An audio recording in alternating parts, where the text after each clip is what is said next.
pode começar. Boa noite, pessoal. Para quem não me conhece, meu nome é Rodrigo. Eu sou Chapter Lead da parte de back-end lá da VR Benefícios. Tá? E essa apresentação, eu já fiz ela na VR Benefícios e em outras empresas. E uma coisa que me chama bastante atenção é que eu até brinquei no meu Twitter quando eu fiz uma pequena propaganda do Meetup de hoje, que tem muito sênior, muito desenvolvedor que se diz sênior e que... estranho, aqui está aparecendo direitinho. Vou tirar e pôr de novo. Puxa vida. Um tempinho que ela já Sim, vamos ver. Vamos lá, pensando com calma. Aí, agora não me desaponte, hein, por favor. Não me decepcione. Então, eu anotei que muito programador Java que se diz sênior, muitas vezes não conhece muitos recursos que os enums têm no Java. E é uma característica do Java que já existe há muito tempo, sabe? Aqui, um pequeno índice, né? Inicialmente eu mostro tudo aquilo que a gente já está acostumado a ver com enums, porque a grande maioria das aplicações de enums nos códigos Java por aí é o que a gente vai ver no início. E o porquê que os enums foram criados também. Lá atrás, eu, o Fernando e mais talvez um ou outro aqui, somos da época que o Java não tinha enums, sabe? É bem curioso. E eu vou mostrar para vocês como é que a gente fazia antes da existência dos enums. E, bom, eu vou mostrar para vocês que dá para fazer muito mais coisas, que ali é o terceiro ponto, né? E mostrar também uma demonstração de código, uma refatoração de código, utilizando inicialmente utilizando somente classes Java e depois a gente partindo para enums, como que vai ficar. Bom, vamos lá, sem mais delongas. Eu perguntei pro pessoal aqui da empresa, eles falaram que eu podia comentar, então, gente, você tem que fazer, né, a política da boa vizinhança, você não pode chegar chegando, né, já falar,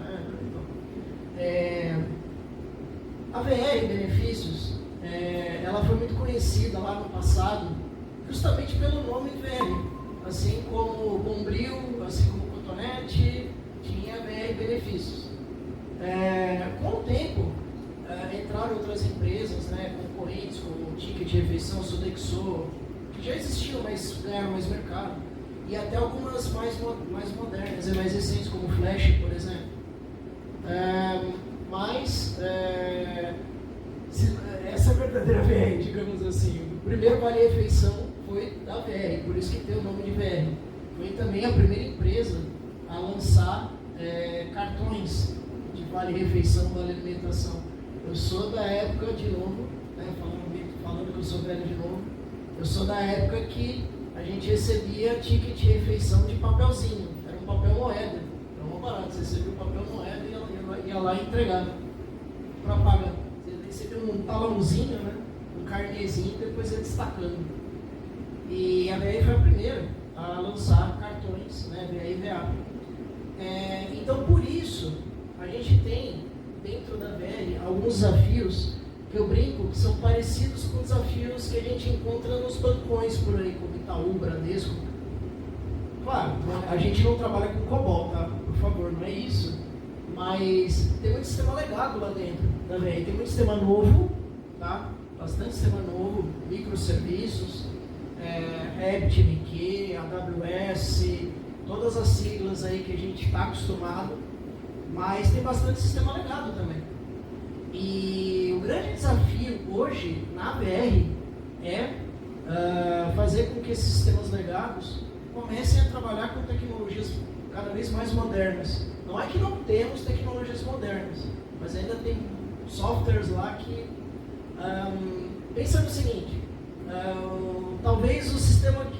vocês podem ter certeza que, fazendo a comparação de banco de novo, vocês podem ter certeza que o último sistema de um banco que eles vão passar para outra linguagem que não seja COBOL é o sistema de conta corrente. Pode ter certeza que se não for o último, vai ser um dos últimos. Na VR, nós temos também o nosso sistema lá, que é o conhecido autorizador, que é o sistema que lê as transações que vêm das maquininhas. Na hora que você coloca o cartão VRVA, ele vai lá e autoriza a transação, segundo alguns critérios. Ele verifica a senha, verifica se a pessoa tem saldo, uma série de coisas. E é um sistema que, esse é um dos conhecidos legados. Porque ninguém tem, pelo mesmo motivo que ninguém mexe no sistema de conta corrente, ninguém quer mexer no autorizador, assim, atualizar ele. E eu, como Chapter Lead, um dos meus desafios é trazer assim, jogar a régua para cima em termos de conhecimento de todos os desenvolvedores, todos sem exceção, e também procurar trazer o que há de mais moderno para a empresa. Então, quem tiver interesse em participar desse desafio, pode ler o QR Code ou acessar o vr.gov.io, que lá tem todas as vagas, tá bom? Eu posso dizer que é um desafio bem interessante. É uma empresa que está mudando cada vez mais a sua mentalidade. É uma mentalidade por vezes conservadora, mas felizmente eles estão abrindo os olhos porque há de novo por aí. E pode ter certeza que quem tiver com ideia de contribuir vai ser muito bem recebido, tá bom? Mas enfim, vamos lá. Até antes, olha, essa aqui, quem for mais, esse slide, quem for mais velho chora, mas chora de emoção. Até o advento do Java, até antes do Java 1.5, né, que era o famoso Java 1.4 ou Java 2, que foi uma baita confusão da Sun. Não vou entrar em detalhes agora, mas era uma baita confusão, é Java 2 ou Java 1.4, sabe? Foi bem... Enfim, até o Java 1.4, se a gente quisesse declarar constantes, a gente declarava desse jeito aqui, ó. Pura e simplesmente, não tinha muita coisa assim que a gente podia fazer. E aí, com o advento do Java 1.5 ou Java 5, que aí pulou de Java 2 para Java 5, coisa linda de se ver, a gente começou a trabalhar com constantes no formato de enum. Tinha algumas pessoas ainda que faziam, mesmo lá no Java 1.4, guardavam constantes, não em classes, mas guardavam aqui, essas constantes que eu coloquei aqui, guardavam por vezes em interfaces. E quem leu o livro do Joshua Bloch, no Effective Java, ele diz lá que isso é uma péssima prática, mas a gente fazia, porque interface, né, não tem quase código, vamos colocar as constantes lá dentro e tudo bem, enfim. E com o advento do Java 1.5, eu comprei esse aqui, tá? Esse aqui eu comprei, se eu não me engano, em 2003, 2004. Foi 2004 ou 2005. Era um guia bem bacana, porque imagina, todos esses recursos a gente não tinha até o Java 1.4. Aquele for que a gente faz, sei lá, usuário, 2 pontos, usuários, não tinha até o Java 1.5. Os tipos genéricos não tinha até o Java 1.5. Tinha até livro que fazia piada que você poderia, dentro de um array list de galinhas, inserir uma raposa lá dentro do array list e não tinha problema nenhum. Porque você não tinha lá os generics, não dava para a coleção garantir que você estava inserindo lá dentro. Você só ia ter problema quando você tentasse manipular os elementos da coleção. Aí você poderia ter um class cancel exception lá dentro. Com generics isso mudou. A gente não tem mais esse problema, né, felizmente. E os enums, né? Tivemos todas essas mudanças e os enums. Bom, o problema é que muita gente passou a usar os enums como somente constantes e acabou. Não usa para mais nada. Ao invés de colocar as constantes como o public static final em alguma classe, agora passou a usar os enums para fazer isso. E assim, eu não vejo problema em usar enum para fazer isso, tá bom? A proposta aqui é mostrar que existem outras maneiras, às vezes até mais poderosas, de usar os enums que podem tornar o teu código mais simples de ser, de dar manutenção. Você pode escrever menos linhas de código, enfim, usando os enums. Por exemplo, essas manipulações de enums aqui, normalmente quando a gente aprende enums, elas são, digamos, mais famosas. Você pode verificar se os enums são iguais, se eles não são. Lembrando que enum, você só pode ter uma instância, digamos assim, de enum por JVM. Então, você não consegue dar nil, né, no enum. Não tem como você dar nil no enum. Até por o nil, ele, como eu posso dizer, se você dá nil numa classe, você cria um objeto novo. Você cria quantos objetos você quiser, com cada um com o seu estado específico, cada um com o seu comportamento específico, de acordo com o seu estado, sem problema nenhum. Com os enums não, você só tem uma instância daquele enum para JVM inteiro. Você pode também, esse recurso aqui de baixo, que pouca gente usa, mas perfeitamente possível de usar, você pode também obter um enum a partir do nome dele. Tranquilo. A proposta aqui é mostrar um pouquinho mais que isso. Tá? Eu vou mostrar para vocês que, assim como é possível você criar uma relação de hierarquia de classes, é possível você também criar uma relação de hierarquia de enums. E aí vamos ver como fazer isso. Assim como você cria classes e herança entre classes, dá para criar de uma forma hierárquica, você também consegue fazer algo muito, muito, muito parecido com os enums. Vamos ver como fazer isso, né? Bom, conforme prometido, está aí o quadrinho do Sábado Qualquer, que eu comentei, não lembro com quem agora. Aqui, pronto. Está aí. Sempre, quem não conhece, tá? Um Sábado Qualquer, é bacana. É um brasileiro, tá? O Carlos Ruas. E ele chegou, inclusive, a fazer uns desenhos no YouTube, desenho animado, muito legal, umas historinhas muito bacanas. Só que assim, né?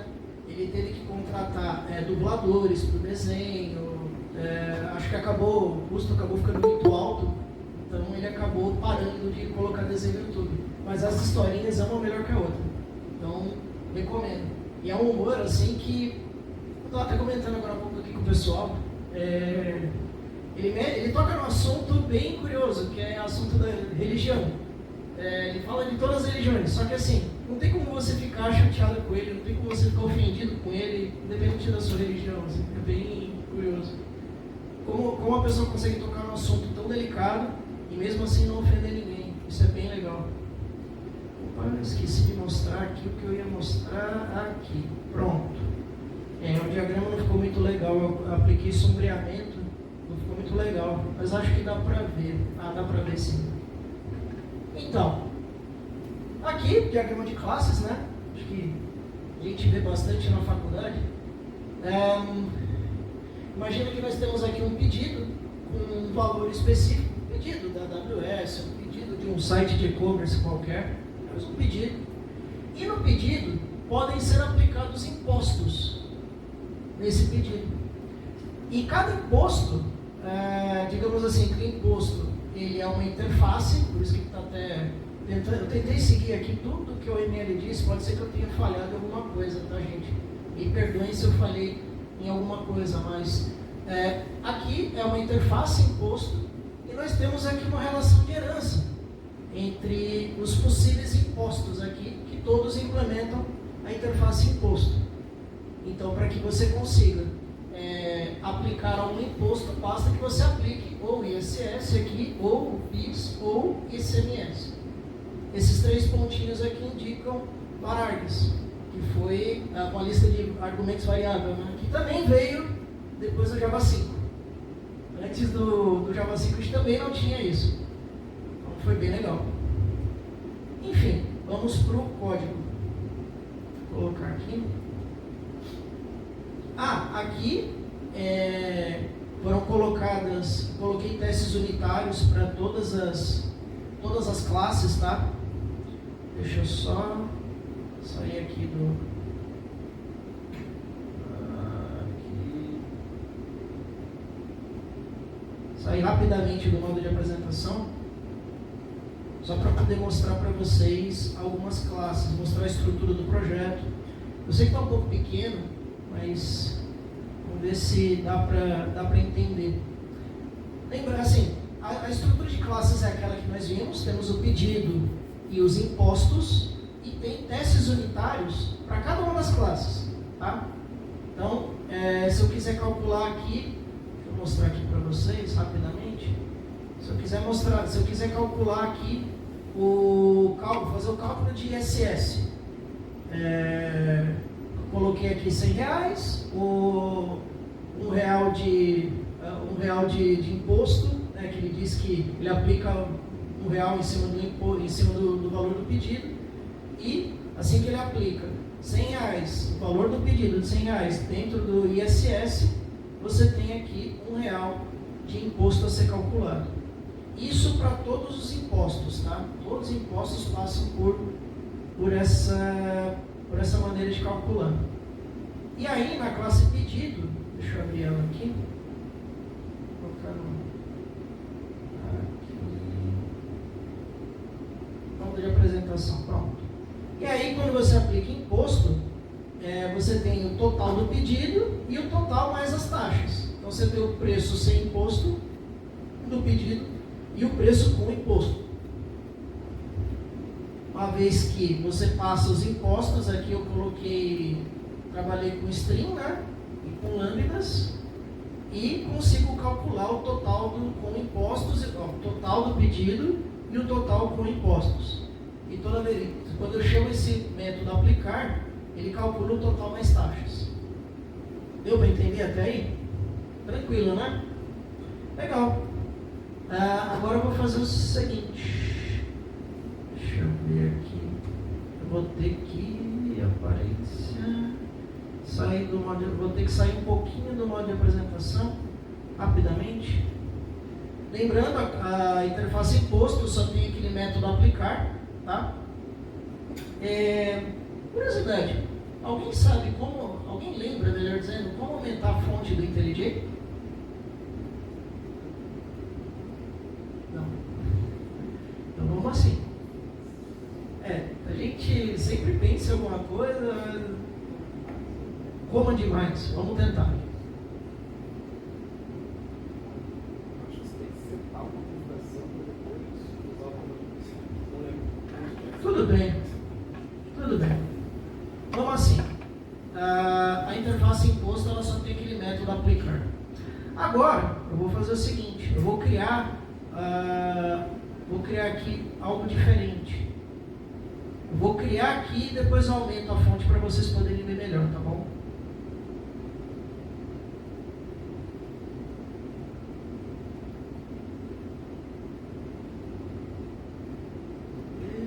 Aqui.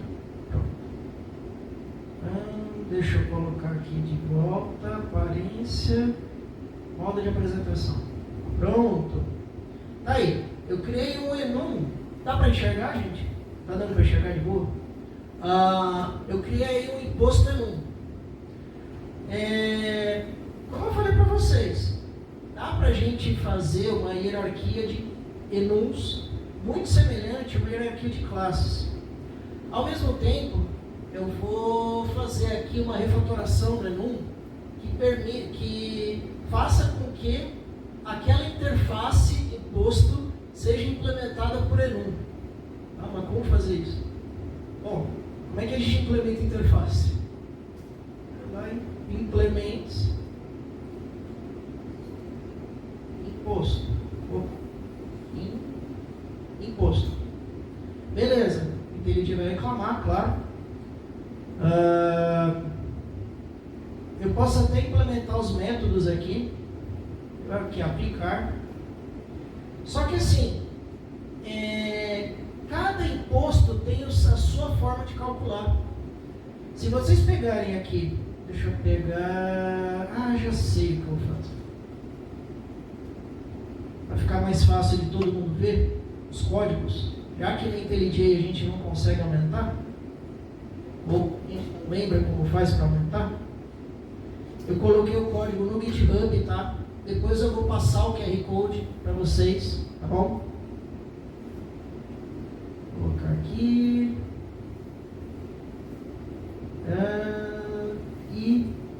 ISS.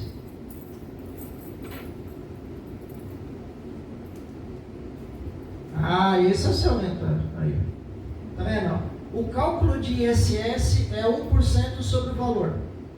Independente de qual valor, ele calcula 1% em cima. Pronto. Simples assim. Agora, o ICMS. Tá saindo o som. ICMS é 2% sobre o valor. Tá bom? 2% sobre o valor. Aqui. E tinha mais um imposto. O PIS. Aqui. E o PIS é um valor fixo de R$3. Então ele vai lá, simplesmente soma R$3 aí o valor e pronto. Legal, então cada um tem a sua forma de calcular. Se a gente pegar aqui no imposto ENUM, se a gente pensar nos impostos como ENUMs, quais seriam os nomes dos ENUMs que eu deveria pôr aqui? ICMS, PIS e ISS. Então vamos lá, vamos pôr aqui. Vou colocar aqui em caps lock para ficar mais fácil. ISS, ICMS, PIS. Só que eu falei para vocês que cada imposto tinha a sua forma diferente de calcular, né? Cada um vai calcular de um jeito. Só que eu só tenho um método aqui, a aplicar. Não dá para botar if aqui, né? If ENUM igual ISS, não dá. Aí você está de sacanagem. Não dá, assim, fica bem chato fazer isso. Mas a gente pode fazer o seguinte, então. Ao invés de aplicar esse override aqui, ó,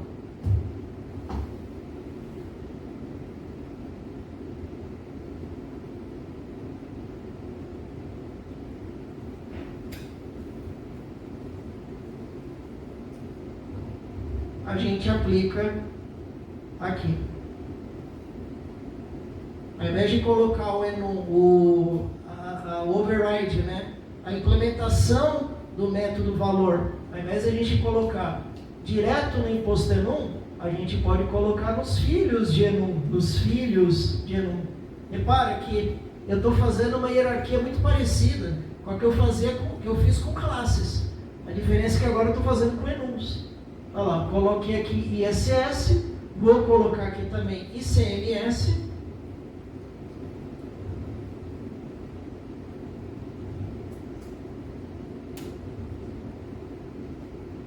E, por último, do PIS. Então, olha só.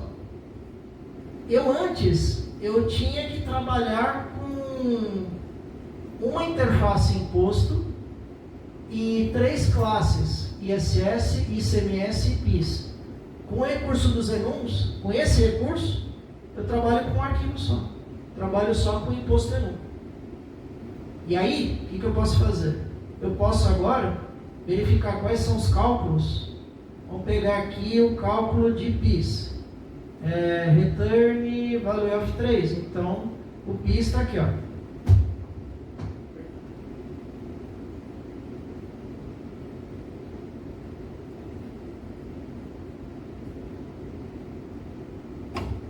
Beleza?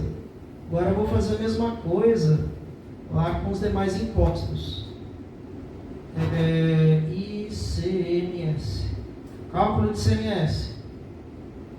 Porcentagem. Vou copiar esse cara aqui deliberadamente. Você. Opa! Aqui. Do ICMS aqui. Ctrl V. Opa! É o return. Return é mais aqui. Aqui.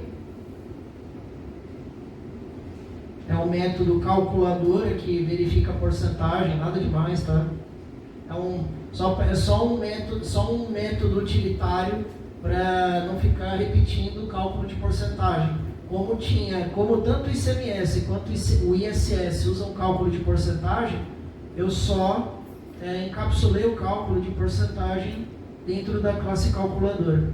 É um cálculo bobinho, mas pelo menos fica encapsulado.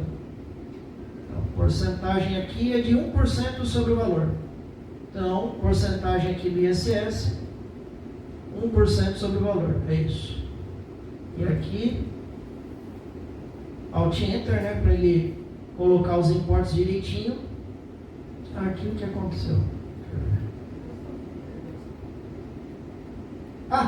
Não, mas não é esse problema não. Tá. Ele tá, deixa eu ver que o value off que ele pegou. Ele pegou o value off do... Ele pegou o value off do string, peraí.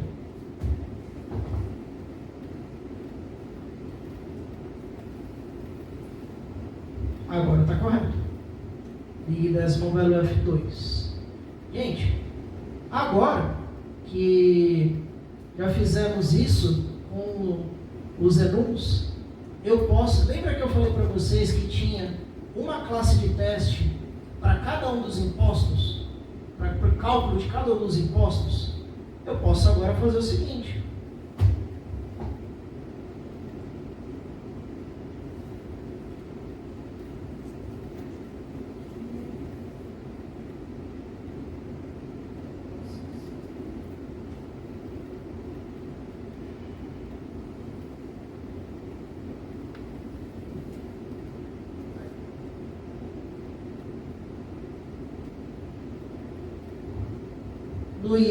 No teste do ISS, vou mostrar para vocês aqui. No teste do ISS, ao invés de eu instanciar aqui da new ISS, eu posso simplesmente agora fazer o seguinte.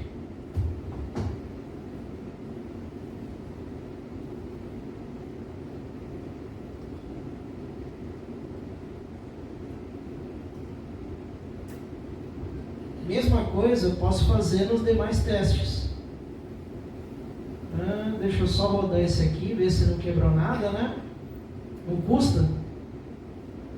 Aqui o IntelliJ vai aparecer aqui. Vamos ver. Ele está compilando, está verificando, está medindo, testou, passou. Ufa, tudo certo, ainda bem. Ufa.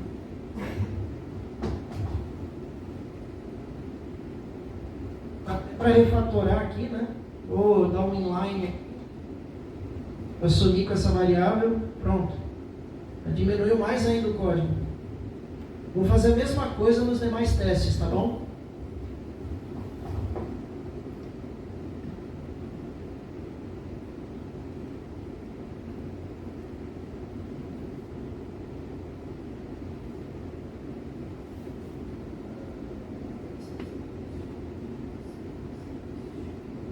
A mesma coisa aqui.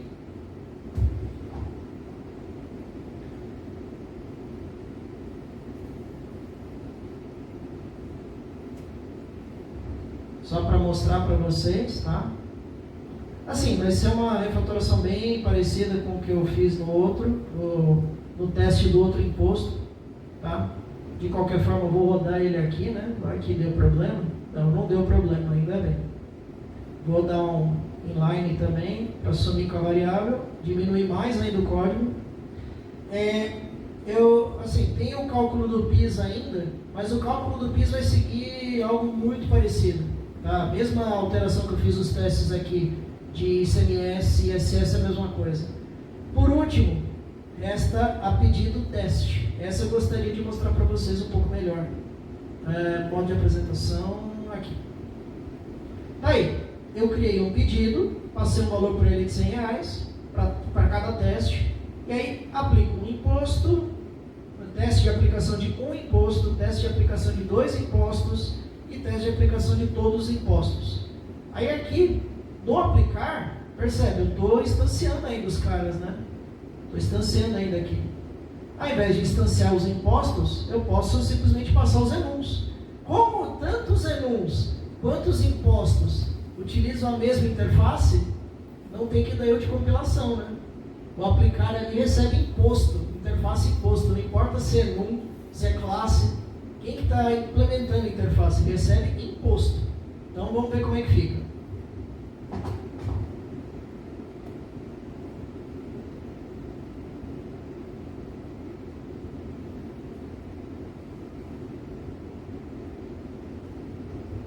Aqui ISS, aqui vai ser o imposto enum ponto ISS e imposto. Aqui o IntelliJ, se você não põe a primeira letra maiúscula, ele não encontra. O Eclipse nesse ponto, talvez uma das coisas boas do Eclipse em relação ao IntelliJ. Você podia botar a classe com letra minúscula, ele achava, o IntelliJ não acha.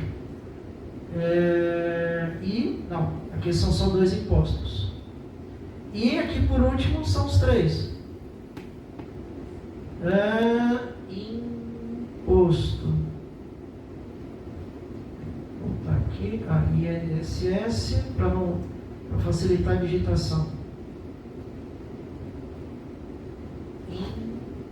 Imposto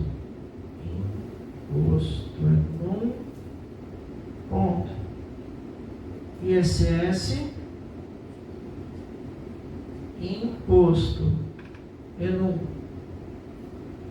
ponto ICMS. E olha só, nenhum deles está dando erro de compilação. De novo, o método aplicar, ele recebe um varargs de impostos, não importa se são enum, se são classes, tá? Só para corroborar aqui, reforçar o argumento. Ponto. Isso. Opa, tem um 1000 aqui perdido. Tchau, 1000.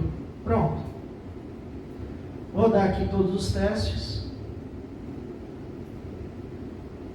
Então, o que eu fiz? Com aquelas classes, com aquela interface imposto que a gente tinha, eu criei uma outra hierarquia de objetos, só que construída com enums e não com classes. E como a classe pedido ela trabalha com impostos aqui no método aplicar, eu troquei de imposto comum para imposto enum e tem que funcionar. Aí, ó, todos os testes de pedido teste passaram sem problema nenhum, de boa. E se a gente parar para pensar, de novo, que a gente tinha a interface imposto e mais 3 classes, uma para cada imposto. Agora você só tem o imposto enum. Deixa eu abrir ele aqui. Agora você só tem imposto enum. Cada elemento do enum aqui aplica o cálculo de um jeito, né? Alguém se lembra que design pattern é esse?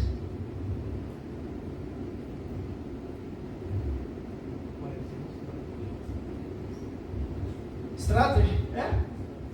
Aplicado em enum. É isso aí.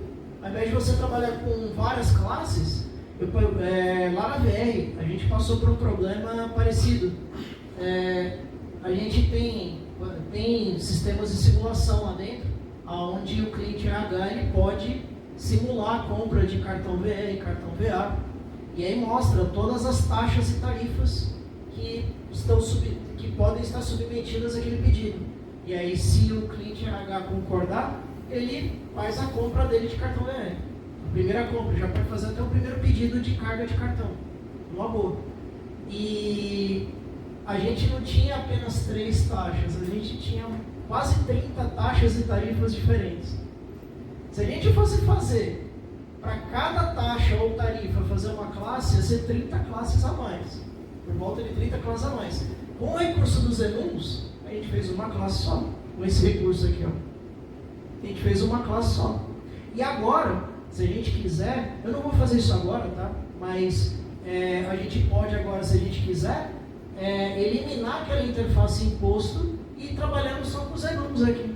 Aí a classe pedido deixaria de trabalhar com impostos, né? E trabalharia com imposto enum. Numa boa. Tá? Deixa eu ver o que tem mais aqui. Pronto. Aí, ó.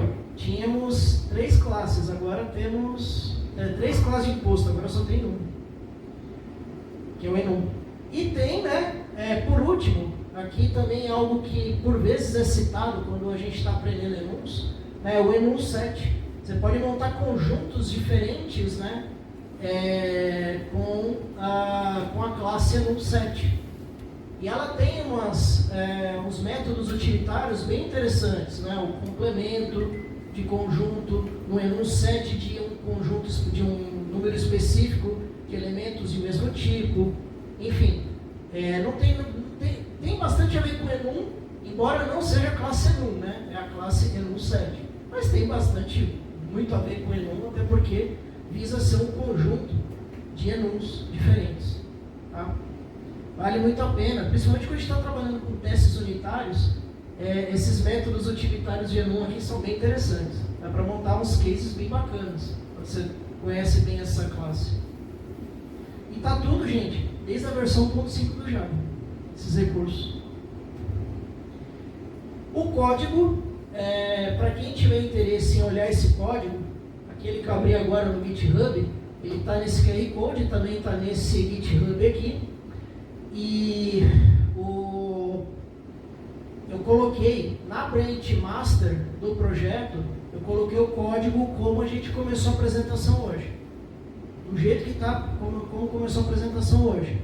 E tem também uma branch gabarito lá dentro. Na branch gabarito está o código como ele ficou agora, depois de pronto. Então vocês podem comparar, dá para baixa o projeto, aí dá uma olhada nas 2 branches, ver as diferenças, né, entre elas. Dá para comparar, né, as diferenças entre elas, assim. Bom, gente, é isso.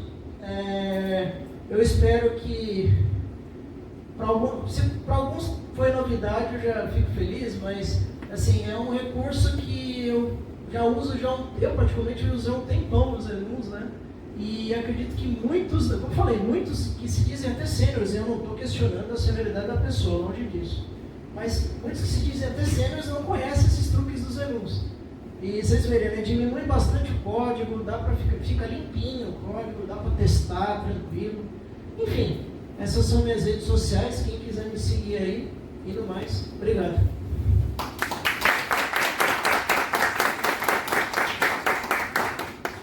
Alguém tem alguma dúvida, alguma pergunta?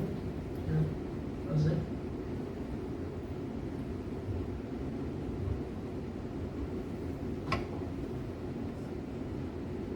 Tinha alguém que já conhecia esses recursos? Ah, boa. Boa. Você conhece? Então, a gente estava comentando aqui. Legal, né?